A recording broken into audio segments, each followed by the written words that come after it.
The queen declared, "He is my human." Silence fell across the hall. HFY, the grand throne room of the Irdian Empire, was silent as the queen entered. It was a silence that had become the norm in the presence of such an important figure. The towering doors opened with a low rumble, revealing a woman unlike any other. Queen Ivrali stood before her council, her regal presence filling the vast chamber. Her eyes, ancient and wise, swept over the group assembled in front of her, and the moment her gaze met each individual, they all lowered their heads in respect. It wasn't just her authority that commanded this respect, it was her power. For centuries, she had ruled over her people with unmatched wisdom, navigating galactic politics with ease and grace. The council was filled with important figures from all across the galaxy: warriors, diplomats, scientists, and spies.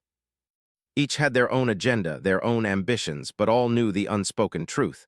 They served at the pleasure of Queen Ivrali. Today was a momentous occasion. The time had come for the Queen to announce a new alliance, one that would shift the balance of power in the galaxy. Factions waited with bated breath to see where her loyalty would lie.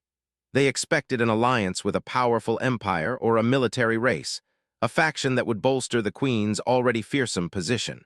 But no one could have predicted what came next. As the murmurs of the council died down, Queen Ivrali raised her hand, and immediately the room fell into complete stillness. She took a slow step forward, her gaze turning towards the large, heavy doors that had just opened. The crowd parted to make way for a figure who seemed out of place in such a grand room. It was a man, a human. Jonathan Warden was an unassuming diplomat, dressed simply in the plain clothes of a negotiator, no royal armor or foreign regalia to indicate his importance. He walked into the room with the calmness of someone unaware of the gravity of the situation.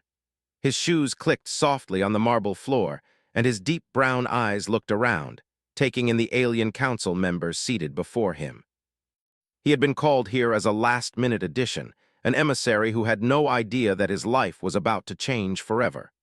Jonathan had represented humanity in countless negotiations, but none had been as intense or as high stakes as this one. He had no idea what the Queen had in mind. He simply thought he was here to discuss trade, or perhaps to assist in some minor political matter. As he reached the center of the room, Jonathan glanced up at the Queen, her towering figure standing before him like a force of nature. Her sharp, intelligent eyes studied him as though she were seeing through him, seeing something far deeper than what anyone else could understand. There was an undeniable power about her, a magnetic presence that made even the bravest diplomats tremble in her presence. But not Jonathan. "Step forward," Queen Ivrali said, her voice a deep and commanding tone that carried across the room. Jonathan did as she instructed, unsure of what he was walking into. He stopped a few paces away from her and waited for her to speak again. Silence settled in the room once more, but this time it felt different. The air seemed thick, charged with anticipation. For a long moment, the Queen studied him, as though considering something far beyond a mere diplomatic negotiation. Then, without warning, her voice rang out across the hall, shattering the stillness. "He is my human," she declared, her words echoing off the high ceilings, sending ripples of shock through the council members who had been eagerly awaiting her announcement. The statement was simple, yet it was like a thunderclap in the quiet chamber. A ripple of confusion spread through the room. The council members exchanged glances, trying to process what had just happened. What did it mean? Why had she chosen this man, this human, to be in her inner circle? A human had never held such a place in her court. Jonathan blinked, caught completely off guard. He could feel the weight of the room pressing down on him, as though all eyes were suddenly fixed on him, studying him like an insect under a microscope. The tension was palpable, and yet he could not help but feel a strange sense of calm. The Queen had chosen him. Out of all the beings in the galaxy, it was him she had selected. The silence stretched on. No one spoke. No one moved. The council members seemed frozen in place, their expressions a mixture of shock, disbelief, and confusion.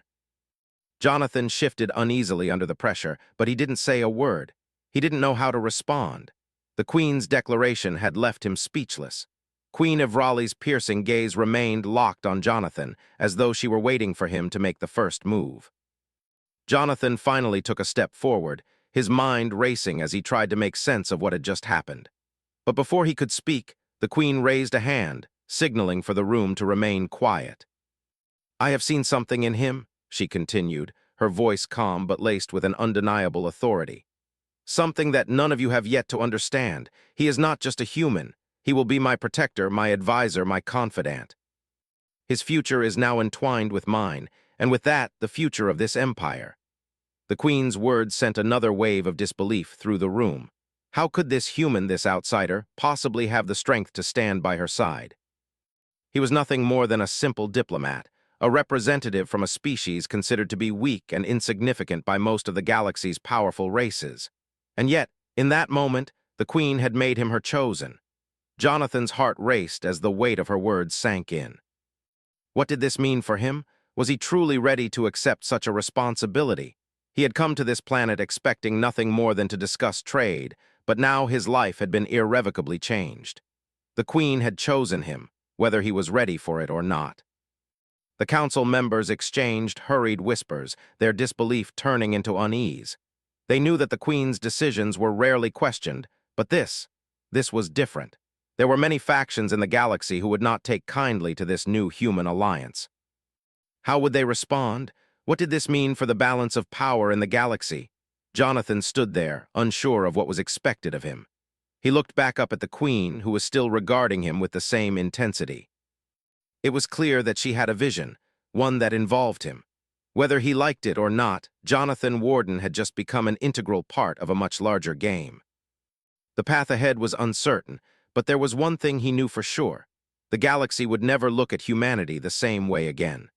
The days following Jonathan's unexpected rise in the Queen's court were unlike any he had ever known. The once bustling, chaotic halls of the Iridian throne room were now quieter, filled with whispers and glances whenever he entered. His presence had thrown the entire political landscape of the empire into disarray.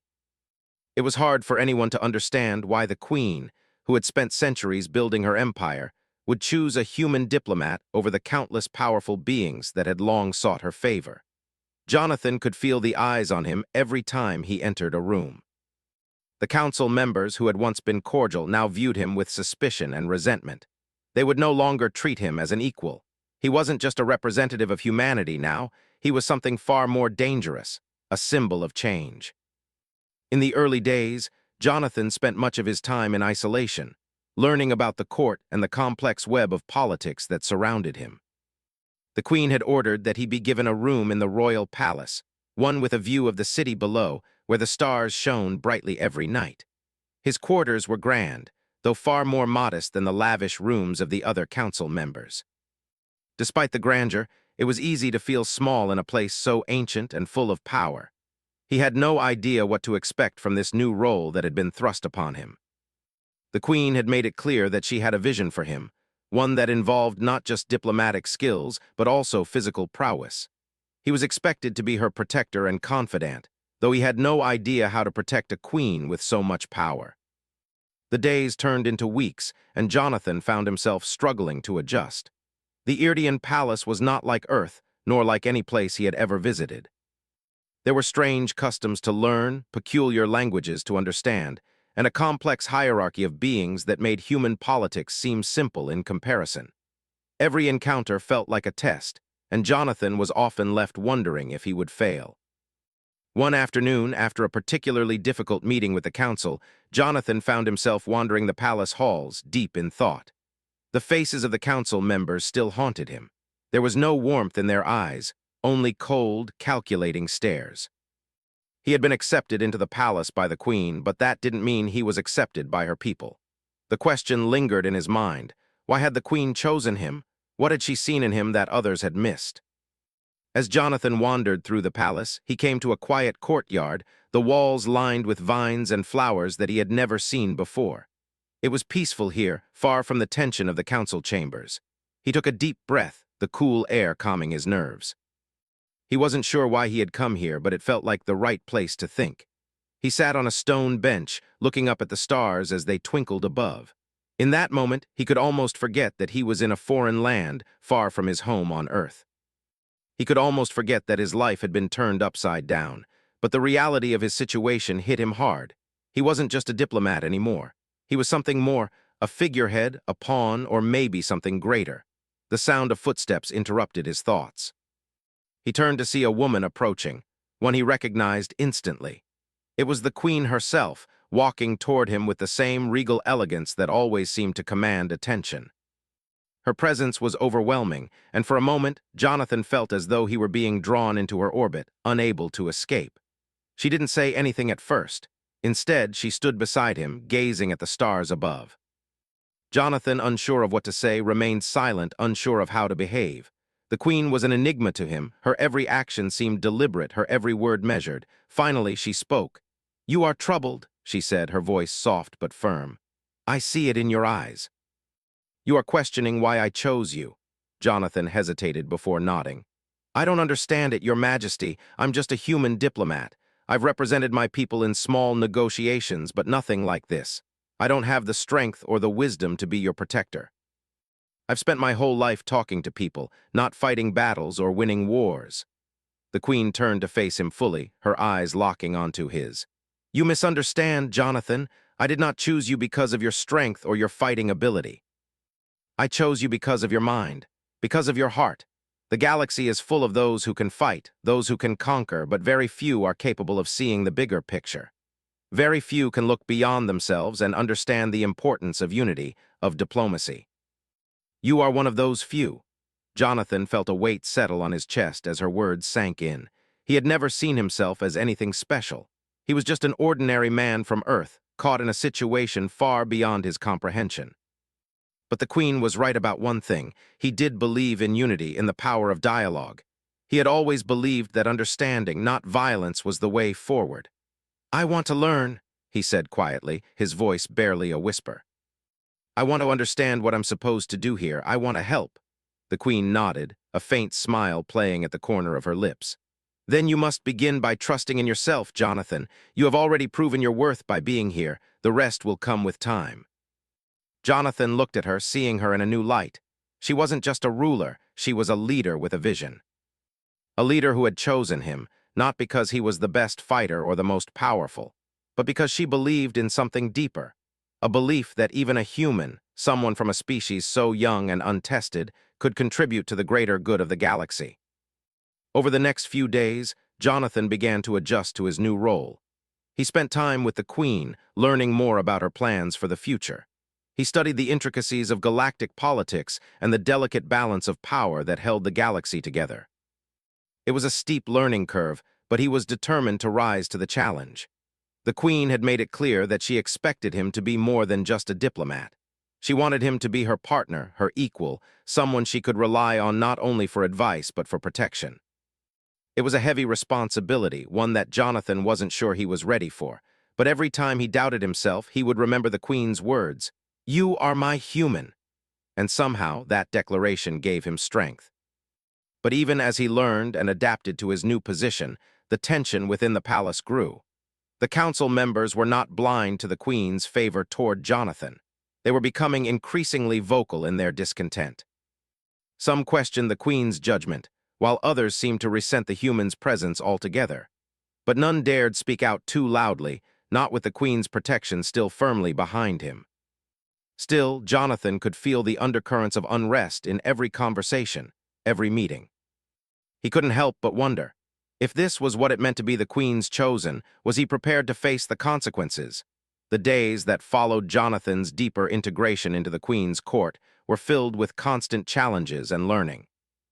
He was expected to attend meetings with various alien factions, not as a mere observer, but as someone whose words carried weight. The council had begun to notice him more, though not all of their attention was positive. Some viewed him as the Queen's human pet, a pawn in a much larger game. Others, however, began to see something more in him, a quiet strength that he had yet to fully realize. But it wasn't just the political games that weighed on Jonathan. There were the trials. The Queen had ordered that he undergo a series of tests, not the typical ones that might be expected of a diplomat, but ones that would measure his endurance, intellect, and loyalty. These were trials designed to push him to his absolute limits, to forge him into something greater than what he was when he had arrived at the palace. At first, Jonathan didn't understand the purpose of these trials. They were brutal, testing him physically and mentally in ways he had never been tested before. He was thrown into the Iridian wilderness, where alien beasts roamed, and the landscape itself seemed determined to swallow him whole. He had been forced to fight, not for sport, but for survival. He had to rely on his instincts, learning to navigate a world full of threats he couldn't have anticipated. The first trial had been simple in concept, but nearly impossible in execution. He had been placed in a dense, alien forest, told to find a certain flower that could only be found in the heart of the jungle. The flower was a symbol of purity in Irdian culture, and only those who had the strength and cunning to find it were considered worthy of the queen's trust. The forest was alive with danger. Strange creatures stalked him from the shadows, their glowing eyes watching his every move. Jonathan had no weapons, no training, only his wits and a basic understanding of the planet's ecosystems. He had to move quickly and carefully, not just to find the flower, but to avoid becoming a meal for one of the planet's many carnivores. As the hours passed, Jonathan found himself exhausted, his muscles sore and his mind foggy. His thoughts wandered back to Earth, to the simple life he had led before all of this. He had been a negotiator, a man of words, not of action. Yet here he was, fighting for survival in an alien jungle. He wondered if the Queen had chosen him for this, chosen him because she believed in him, or because she needed a human who would be willing to risk everything for her. By the time he stumbled upon the flower, he was physically broken. His legs were shaking, his breath ragged, but there it was, a delicate, glowing blossom untouched by the chaos around it. He reached down, plucking it from the ground, and for a moment he allowed himself to breathe. The journey had been grueling, but he had done it. He had proven to himself that he was capable of surviving in this harsh world. When he returned to the palace, his body covered in dirt and bruises, the Queen's eyes locked onto him with approval. She didn't speak immediately, but the way she looked at him told him everything he needed to know. She was proud. "Well done, Jonathan," she said simply, her voice soft but powerful. "You have passed the first of many trials. You are learning that survival requires more than intelligence. It requires instinct, strength, and resilience. You have those qualities in abundance." Jonathan wasn't sure if he felt proud or if he felt terrified. He had barely made it through the trial, and he could only imagine what the Queen had planned next. The second trial was no less grueling, though in a different way. He was required to engage in a series of diplomatic discussions with leaders from rival factions, alien species whose motives were less than transparent. Jonathan was told that his goal was to broker a series of trade agreements. But what the Queen didn't tell him was that she had deliberately chosen the most difficult and volatile factions to deal with. These factions were known for their arrogance, their ruthlessness, and their complete lack of respect for human beings. Jonathan was placed in a room with the leaders of these factions, alone. No backup, no security, just him and the council members who were known for their cruelty. He had to keep his composure, using nothing but his words to navigate the delicate, dangerous negotiations. Every wrong move could mean disaster. The first meeting was with the Drether, a reptilian species known for their brutal tactics. The leader, a towering figure with scales as black as midnight, stared down at Jonathan with cold, calculating eyes. The Drether were infamous for their distrust of humans, believing them to be weak and incapable of handling matters of importance. Jonathan had to convince them that humanity was not to be underestimated. The words came hard, like a stone being forced from his throat, but Jonathan spoke with conviction. He could feel the weight of the Queen's trust on his shoulders, and he knew that he couldn't afford to fail. Every negotiation was a test, not just of his diplomatic skill, but of his character. He had to show them that humanity had something to offer. The Drether were not easily swayed, but after hours of tense conversation, Jonathan managed to broker a deal that was beneficial to both sides. When the meeting ended, the Drether leader grunted in approval and left without another word. Jonathan was exhausted, but he knew he had passed the second trial. Over the following weeks, he faced trial after trial, each more difficult than the last. His body was bruised, his mind was tired, and his spirit was tested to the limits. But through it all, Jonathan discovered something about himself. He wasn't just surviving these trials, he was growing. He was becoming something different, something more.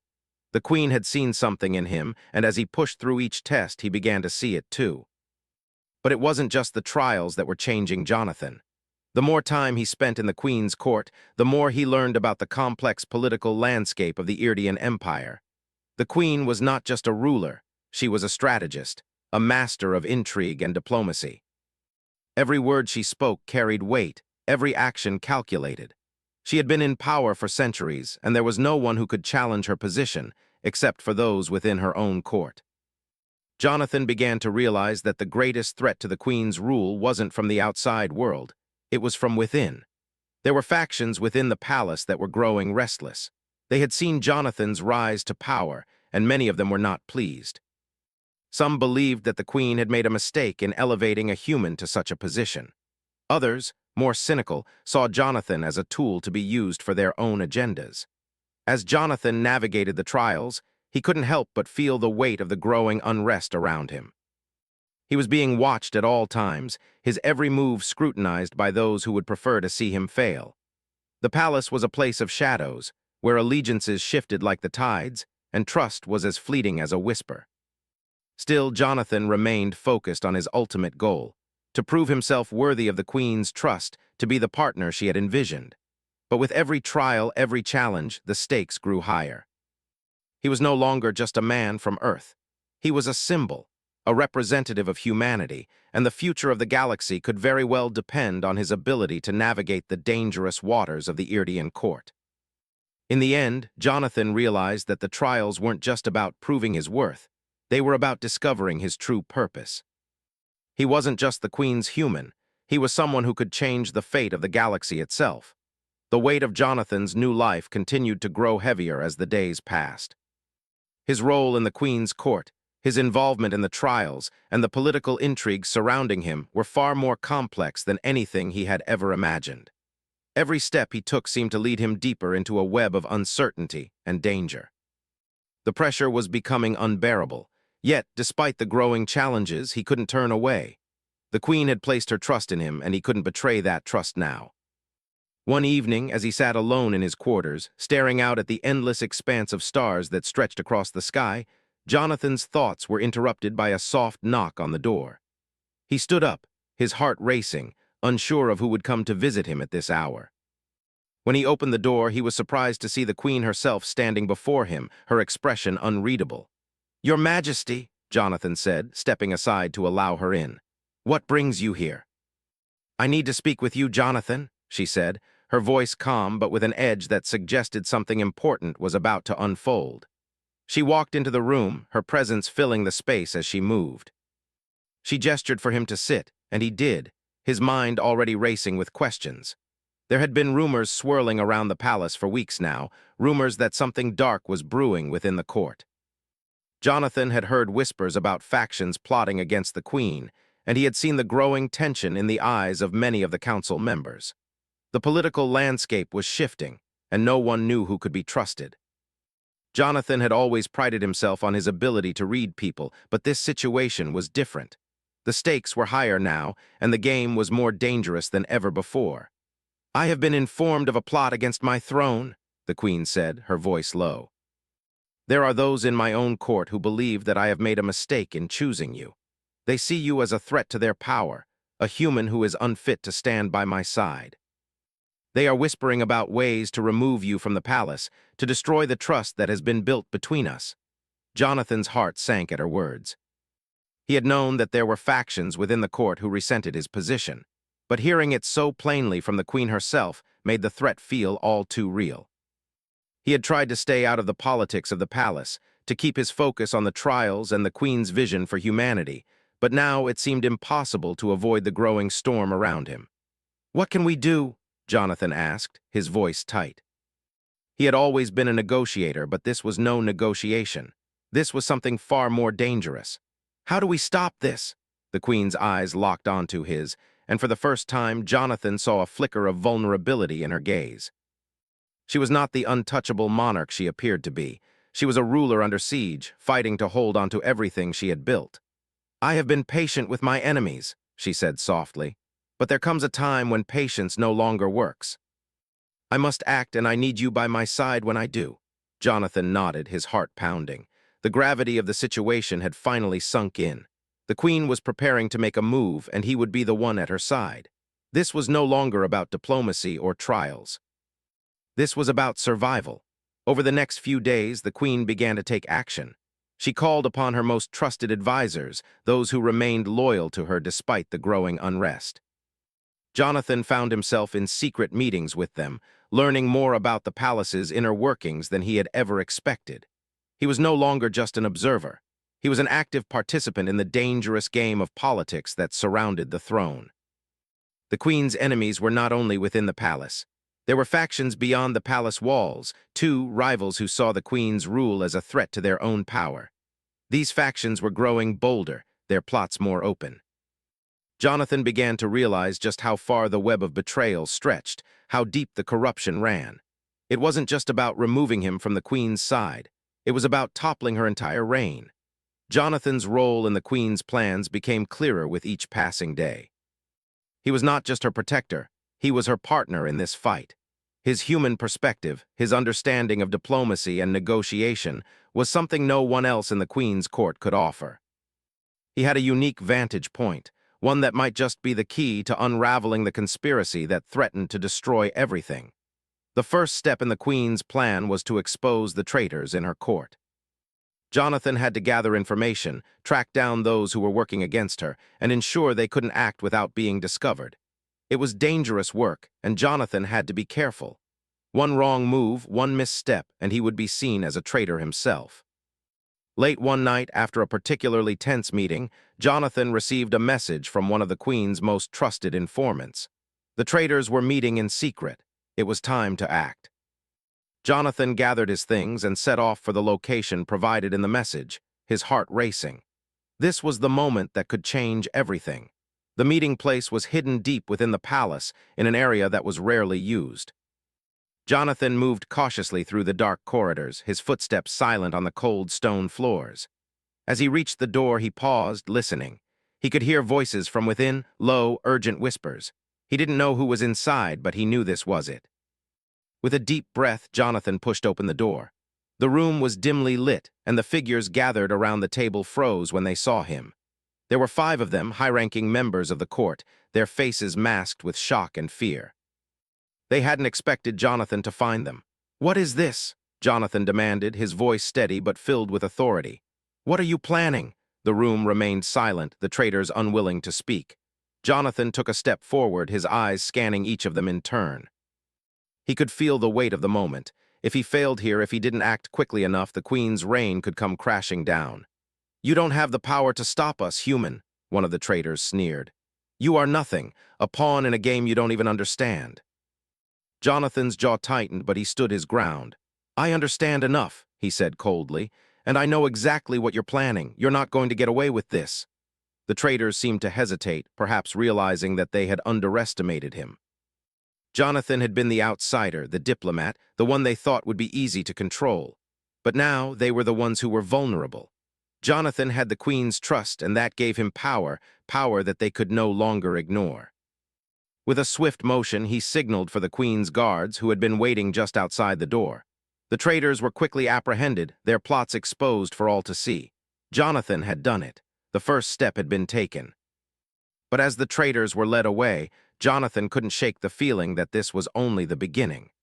The palace was full of enemies, and even though the queen's immediate threat had been neutralized, there were still many who wanted to see her fall. Jonathan knew that the real fight was still to come. In the days that followed, Jonathan became more deeply entrenched in the queen's plans. His role as her partner was no longer just symbolic, it was essential. He was helping to shape the future of the Irdian Empire, and with each move, he could feel the weight of responsibility pressing down on him. The queen's enemies were not easily defeated, and Jonathan knew that their next move could come at any time.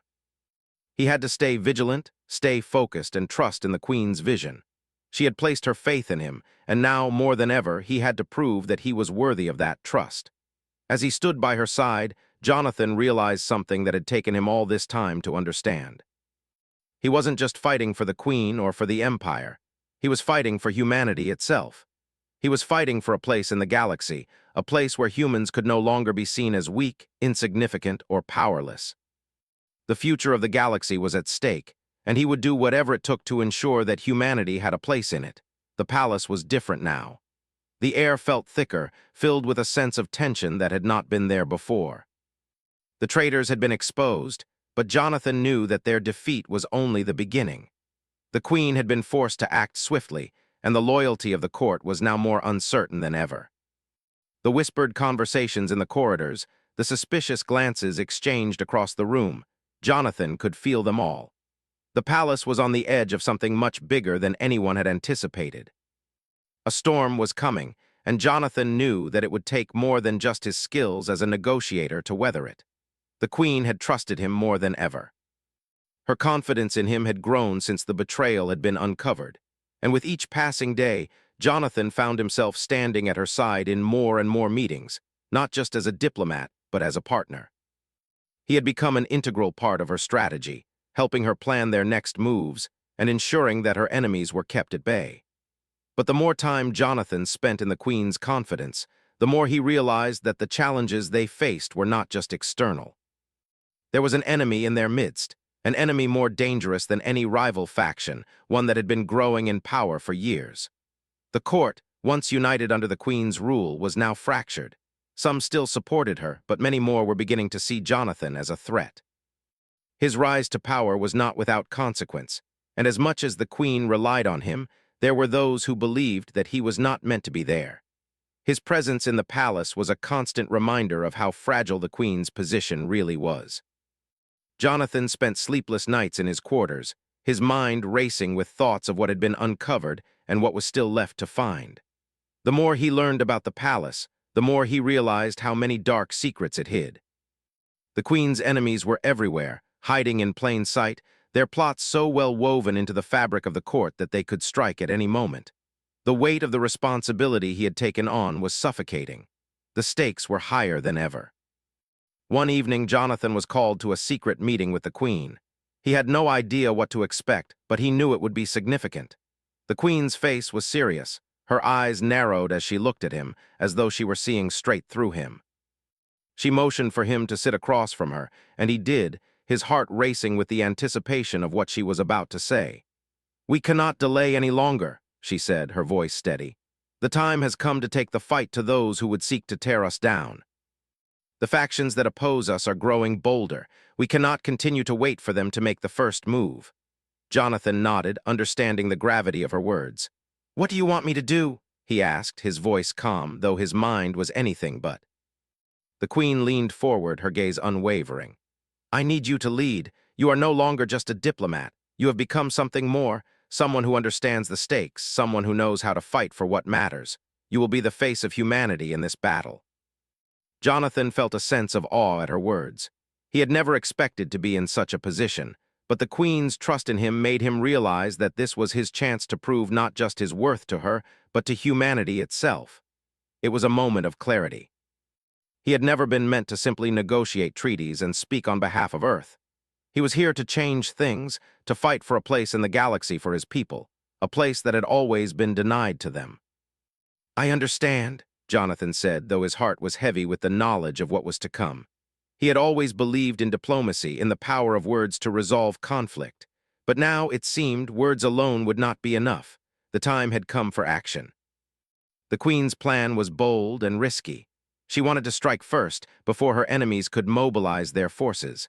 The element of surprise would be their greatest weapon. Jonathan was to lead a small, elite team of soldiers, diplomats, and spies on a covert mission to infiltrate a rival faction's stronghold. The goal was to gather intelligence, sabotage their plans, and if necessary, strike down their leadership before they could rally enough support to challenge the queen's rule. The mission was dangerous. Jonathan knew that if anything went wrong, it could mean the end of the queen's reign and possibly the destruction of humanity's place in the galaxy. But there was no turning back now. The queen had made her choice, and Jonathan had no choice but to follow through. He had come this far. There was no turning back. In the days leading up to the mission, Jonathan worked tirelessly to prepare. He trained with the queen's soldiers, learning their ways, understanding their tactics, and becoming more familiar with the dangerous environments he would be forced to navigate.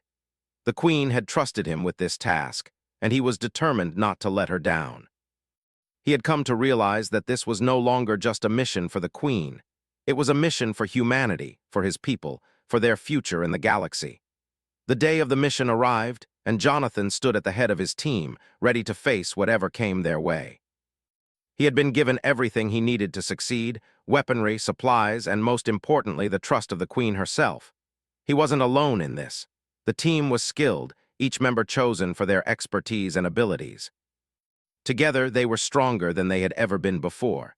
As they made their way through the corridors of the palace, Jonathan couldn't help but feel the weight of the moment. This was the point of no return. There was no coming back from this mission if it failed. He turned to his team, giving them a brief nod of encouragement before they made their way to the transport ships that would take them to their destination. The journey was long, and the tension aboard the ships was palpable. Every member of the team knew what was at stake. They weren't just fighting for themselves. They were fighting for the future of the galaxy, for the future of humanity. Jonathan could feel the pressure mounting, but he refused to let it overwhelm him. He had a job to do, and he would do it. When they arrived at the rival faction's stronghold, Jonathan's heart raced. The place was massive, a fortress that had been built to withstand any attack. The enemy had fortified their position well, but Jonathan knew that they had one advantage. They had the element of surprise. They had come prepared, and they knew exactly what to do. The team infiltrated the stronghold, moving swiftly and quietly through the shadows. Jonathan's mind was sharp, every sense alert as they navigated the dark halls. They had to move fast. Every moment counted. The clock was ticking, and they had to strike before their enemies could regroup. As they neared the enemy's command center, Jonathan's team encountered resistance. The guards were formidable, but Jonathan and his team had been trained for this.